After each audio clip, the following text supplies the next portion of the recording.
J'ai entendu quelque chose qui est absolument anti-biblique à propos d'un homme de Dieu qui est dans les gros problèmes à Kinshasa. Et un grand homme de Dieu a dit « Oh, mais il porte le prix de sa gloire. » Mensonge. Dieu ne fait jamais payer après. Il fait toujours payer avant. Le prix de la gloire doit être payé avant la gloire.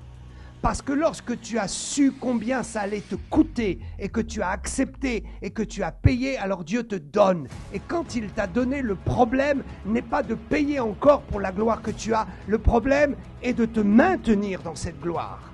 C'est ainsi que certains ont payé pour avoir la gloire, ont la gloire et ont gâché la gloire. Ils n'ont pas besoin de payer encore pour continuer à être dans la gloire. Mais ce qu'ils font, ils sont en train de la détruire, leur gloire. Donc, ne croyez pas que Dieu procède comme cela. Satan inverse toujours les choses. Je me souviens, dans mes premières missions, j'étais très jeune en Afrique, des pasteurs m'ont toujours expliqué qu'avec la sorcellerie, on te donne tout gratuitement et ensuite on te dit que tu es redevable et que tu dois payer la note.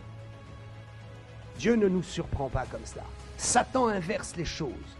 Il te donne la gloire et ensuite il te fait payer cher.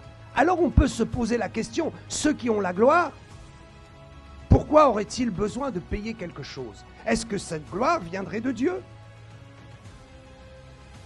Certains qui ont de grandes églises l'ont acquis par des choses qui vous feraient trembler, qui vous feraient tomber de votre chaise. Ils l'ont acquis facilement par des pactes avec la sorcellerie, par des compromis, par une vie de péché. Et cette foule qui, pour la plupart, ne sont pas convertis et ne sont pas édifiés en Christ, est acquis par une puissance satanique qui prend les plus faibles, qui les amène et qui les tient liés dans ces milieux.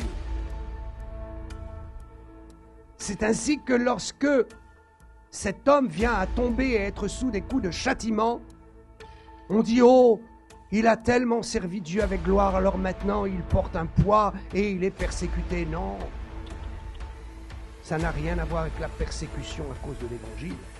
Ça a à voir dans le fait que Dieu est en train de révéler les péchés, de faire remonter à la surface et de permettre même aux gens du monde de juger l'Église et de condamner ceux qui ont péché gravement, non seulement contre Dieu, contre l'Église, mais contre la société. Donc vous devez vous repentir. Certains doivent se repentir et doivent reconnaître qu'ils ont acquis facilement la gloire, mais qu'ils ont détruit cette gloire par une vie de péché, une vie d'orgueil, une vie où ils n'ont pas été à la portée des brebis pour en prendre soin. C'est ainsi que tout s'écroule. Parce qu'ils n'ont jamais payé le prix et nous pouvons nous poser la question, qui les a élevés ?